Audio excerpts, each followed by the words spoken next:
Now, in the age of AI, the humanities will really find its position. Do you agree with that? I think what AI has really done is highlighted for us that intelligence and consciousness are not the same thing. Consciousness and intelligence are sort of inextricably linked. And so we have machines that are intelligent, but not conscious. And that's getting all of us to ask the question, what makes humans conscious? I think these are questions that we're now all being forced to ask ourselves. Hi, Ken. You can call me Jay. Jay, very good to meet you.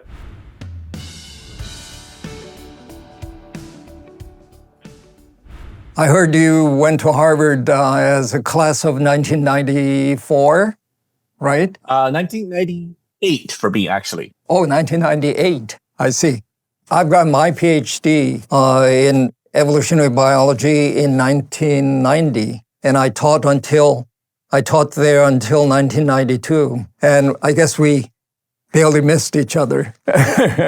Do you remember what courses you have taken? I sure do. I took E.O. Wilson's class on evolutionary bio. I really enjoyed his class. I understand that you studied English literature and computer science.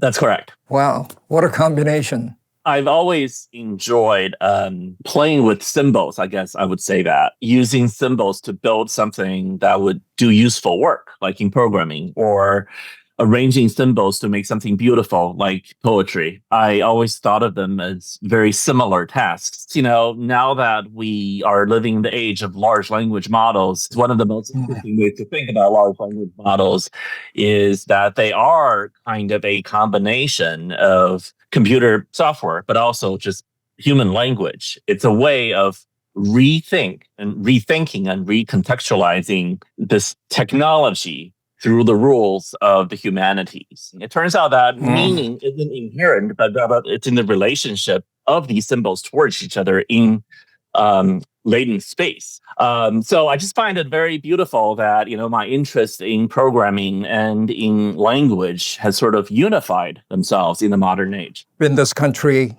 and a country where division is very clear between the humanities and science and engineering, to many Koreans, you have done both. That's quite remarkable. When I thought of your concentrations, I thought of J.R.R. Tolkien, The Hobbit and The Lord of the Rings. I believe there were the classics and mythology background. And I must say, in your case, something similar might have been there. Your specialties in English literature and computer science somehow very nicely combined to create fantasy and science fiction novels. I found it very interesting reading your very recent article in the magazine Reactor. You said science fiction cannot predict the future. That's a bit strange. So when you say it's not predictive, it's only descriptive, what do you mean by that? What I mean is this. The future is inherently unpredictable because the future that we actually end up with is the result of many, many, many factors, including just pure blind luck. Science fiction authors are storytellers. So that means what we're trying to do is really to craft the mythology future. So Mary Shelley wrote Frankenstein at a time when there was a lot of interest in the secret of life. How does life come about, right? So the answer at the time was something like electricity. Perhaps that's obviously not true. Frankenstein is not a good piece of science fiction in terms of predicting the future. However, we love reading Frankenstein still because the figure of the creature has remained a very potent symbol for us as a way to think about technology, the future, and our role in creating technology in the first place. Not exactly predicting the future, but imagining or painting the future. During the era of COVID-19, why Dao De Jing at the time? So during the pandemic, right, there was a period of time when I lost faith in the idea of storytelling altogether. During the pandemic, it was not possible to really imagine the future. Science fiction authors usually imagine that if there were some sort of existential threat to the human race, all humans would come together and work together. And that was proven to be completely untrue. So for comfort, I wanted to turn to something that would show the human spirit enduring, right? And so what I ended up doing was I wanted to look for books that have survived millennia, that have done lived a long time in people's minds. And the Tao Te Ching was one of these books that has survived thousands of years. There, I was able to find the comfort that I needed. I was able to find the kind of beauty, the kind of eternal reality, the truth. I was able to, again, have my faith in the power of the imagination and the power of the human mind to be at one with nature, with the universe. Wow, interesting. Your Korean book, there was a very famous Korean novelist who wrote a recommendation statement for your book. He said in his statement, your book reads like a dialogue between a novelist with a rather serious writer's block and a totally unsympathetic old man. Is that a fair assessment? I like it. Well, you said something about a very dark image of pandemic era, but someday, if we have a chance to chat again, I want to tell you the story about Korea. We had a very different feeling. Koreans somehow got together in that very difficult time. Rather than finger pointing, we somehow try to help each other. That was very amazing. I found hope in that very strange movement. This book is not exactly on morality per se. This is a book of two smaller sections, right? One about Tao and the other one about De. But when you finish it, somehow you get your own standard of moral concepts in a way. It's an interesting book in that sense. What do you think? I think that he asked a bunch of questions. Why do you think people who have so much money already want to add more? Why do you think people do this? Does this make them happy? Does this make them live a long, fulfilling life? Does this make them, in fact, be the best they can be? And by asking these questions, he hopes that the readers will come to their own conclusions about what is the right Tao, the way to go, and what is the right De, the virtue that you think are actually worthwhile. The take-home message I got from this book is, in two words, emptiness and tranquility. That's how it was described in chapter 16. Now, so it means you must give up or control your desire to get somehow, in his words, to wonder of Tao. But you know, it's nearly impossible. How could we do that? So why do human beings keep desiring? What's the desire to human beings? What's your definition of desire? Yeah, that's a really good question. If I can tell you a very easy, simple answer, I think I would be much wiser than I am now. I don't know. I guess this is what I would say. I would say that humans are trapped in the cycle. How do I put this? In order to feel alive, we have to feel that we're constantly moving, we're in motion, we're pursuing something, we're pursuing happiness, right? I think that's an important thing. We have this deeply inbuilt idea that happiness is something that we have to pursue. We have to actually be pursuing something. We have to be chasing after that thing. We have to be going after it. It's in that pursuit that we feel alive. It's like you want this job. You think you will get this job and you'll be happy. You got it. And you're like, okay, now I want a promotion, right? You got the promotion. You're like, well, I want a bigger house. There's always something that you're pursuing, something for happiness. If you try to imagine yourself near the end of your life, it's always what we actually wish we had more of was better relationships with people, more people in whose lives we made a difference, a sense of having lived. So I think there's a mismatch between desire and what we really want. What we really want is not necessarily the same thing as what we think we desire at the moment. Let me move to chapter 56. It says, those who know do not speak. Those who speak do not know. I don't know exactly what you translated. Generative AI doesn't hesitate seconds. Whenever we ask questions, it gives us answer right away. It always keeps talking to us, speaking and speaking. And we admire it. We adore it. That's exactly the opposite world what Lao Tzu has imagined. What kind of world are we living in? I think Lao Tzu would say that a lot of the things that we're doing these days is not aligned with the Tao. If I were to try to boil down what Lao Tzu was trying to tell us, it would be that one is a sense of wonder. The universe itself is incredibly wondrous. And he says that if you just let yourself fall in love with the pattern of the universe itself, you would feel a sense of joy and excitement that merely human-made things will never approach. The really, really deep truth are not things that you can actually articulate. The true Tao cannot be said, put down into words. I think that's what this age of generative AI, sort of ignores. So far, it's able to know the universe, only knows it through language. Generative AI is like that, except it's that way with everything. What love is, what heartness is, what motion is. Anything that we humans have an actual physical experience, we know not through language alone.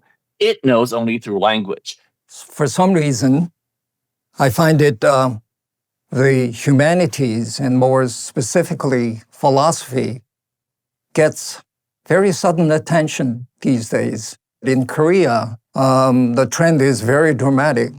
A lot of people are coming back to philosophy. Now, in the age of AI, the humanities will really find its position. Do you agree with that? I think that actually makes a lot of sense. I think what AI has really done is highlighted for us that intelligence and consciousness are not the same thing. Consciousness and intelligence are sort of inextricably linked. And so we have machines that are intelligent, but not conscious. And that's getting all of us to ask the question, what makes humans conscious? What makes us human? Why are we human? Now we're able to go back to the age where the proper study of man as mankind. We are now able to go back and think about these questions again. And they have more urgency now than ever. How do we maintain the sense of humanity? How do we maintain who we are?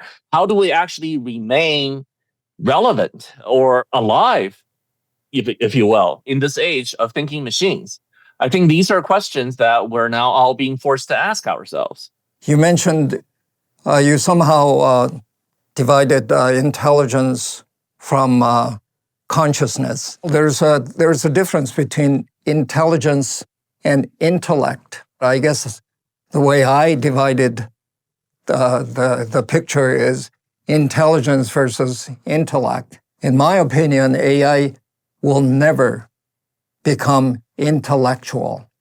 It may become intelligent, but it may never become intellectual. I think we should be a little bit humble about our prediction of what is not possible. So that's one piece of it. That just means, again, that the question of what makes us human, what makes us conscious, what makes us actual thinking, agential beings of more importance than ever. In the book, time and again, it's mentioned that the highest value or virtue is like water. Lao Tzu talks about water all the time. Why water? So water obviously has a lot of properties that are metaphorically important for Taoists. So we can take this mug as a metaphor. I'm only able to hold up water by putting it inside a mug. Like, without this mug, The water would just fall through my fingers. I can't do it. So the mug is what allows me to lift up water in the first place. But here's the thing. Because of the way this mug is shaped, the water is also contained within it to take on that shape. Taoism is very much about this double nature. Water is a particularly potent example of it. And I think that's why water is such a potent metaphor, because it is this thing that we cannot get a hold of unless we put some sort of shape around it. And yet the very shape itself forces the water into a particular shape. So in the very attempt to grasp it, we're also losing it. Excellent answer. And also water generates the diversity of life. If you remember chapter 61, he's still talking about water, but then quite curiously, he moves on to the topic of female. Water and female, what's the connection? I think it's the point that you mentioned, the idea of life-giving, right? All of us are born from our mothers. Every human being who has ever lived has been born from a mother. And the feminine principle is the very source of life itself, just like water itself. In Taoism, water is very potent as a symbol because not only is it a way to give life, it's also a way to take life, right? The ocean is incredibly beautiful, incredibly powerful, but it's also able to drown you in a moment if you do not follow its ways. The only way to survive on the ocean is to follow its pattern. Okay, let me talk about your book. I find yours free or sometimes even creative. Now I'm talking about translation in a way. In 2024, for the first time, a Korean writer, Han Gang, received Nobel Prize. Many people give credit to her translator, Deborah Smith. Now, very interestingly, this is rather controversial in Korea at the moment. Deborah Smith claimed that sometimes literal translation can lead to mistranslation. Is that your stance? Yeah, I've actually said something almost exactly the same as what Deborah said. This is what I would say. I would say that the idea that translations can be literal or creative is a false dichotomy. The person I would quote from this actually is Emily Wilson. She says something to the effect of, people often judge a translation by how accurate it is, right? So what that means is people seem to think that there are true translations and then translations that are lies. Emily says, this is just nonsense. Translators do not go in there with the idea of lying. Emily says, what you're trying to do as a translator is you're trying to figure out not to lie, but which of the many truths contained in the original to tell. There's just no way to do so. Translation is not possible. One of the things that justifies a new translation is whether you are able to convey a new truth that the other translations have missed, or if you're able to present the truth that you can see in the original in a novel way that none of the other translations have done. I was able to find a way to arrange these new truths in a way that none of the other translations did. And so that to me is why this translation is interesting. So let me have a challenge to you. Okay. Do you see this? Yes. This is the first sentence of chapter 33. Most translators somehow translate these two words, syllabus, something like wisdom. But there's a slight difference. Many other translations are actually opposite. They translated this as a wise and this as a brighter, clever. You are different. Why? Maybe you can explain this to Korean readers. They may not understand this. The way I translate it is, knowing others is cleverness. Knowing yourself is true wisdom. So if I understand you correctly, this is AI, and this is us, the humans. This is intelligence. This is intellect, right? I like your explanation. That is very beautiful. Okay. So now, to the readers of your book, what would you suggest to read your book? My recommendation is that this is a book that rewards rereading and multiple readings. And so it's not a book that you read once and you're done with it. If you do read it from cover to cover, the benefit of that is you will be going on the same journey that I did myself. And there is no wrong way to read this book. Lao Tzu said, right, the Tao is easy, but it's also almost impossible to lead people to it because every person has to sort of figure out their own way to the way. You have to figure out your own path to the Tao. What we want you to do is to find the wisdom behind the words, to see the dragon beyond the trails. I cannot close without asking this question. Chapter 60 says, leading a nation is like cooking a small fish. I can't understand this. I had to struggle with this for quite some time. Why leading a large nation is like cooking a small fish? My understanding of it is this. The Tao that governs the most important seeming task is no different from the Tao governing the least important seeming task. The way you care for your child, the way you care for your family is no different from the way that the leader should care for her nation. So, the last words, the words first for Korean readers, please. Thank you very much, readers in Korea. I'm deeply grateful that you picked up this book. And I hope that the words of Lao Tzu from thousands of years ago can bring you wisdom, joy, and a sense of peace. And if it gets you to think a little bit about how you can not so much pursue happiness, but to enjoy happiness, then I think I will have been more than satisfied. Thank you. I really enjoyed conversation with you, and I hope your book will reach many, many Korean readers. Thank you. Thank you. Bye-bye. Bye-bye. I really appreciate it. 너무 재밌네요. 오랜만에 하버드 시절로 돌아간 것 같은데 철학이라는 게 참 신기한 그 학문이잖아요. 노자가 살았을 시절이 지금으로부터 한 2500년 전인데 그리스에서 철학이 또 탄생하던 시기랑 참 비슷한 거죠. 그러니까 이게 인류의 어떤 진화의 역사 속에서도 비슷한 시기에 동서양에서 똑같은 어떤 우리의 열망 같은 게 있었던 거잖아요. 특히 동양에서는 뭐 대표적으로 노자와 공자가 그 시대를 이끈 건데 공자는 어떻게 보면 굉장히 그 인간의 마음에 집중한 것 같고 노자는 인간이 중심이 아니라 자연 속의 인간을 두고 생각한 제가 개인적으로 공부해온 저 나름의 학문 세계에서도 참 이게 흥미로운 두 가지가 섞이는 거거든요. 저는 진화생물학을 공부하면서 도대체 인간이라는 존재가 어떻게 진화했을까 이런 걸 이제 평생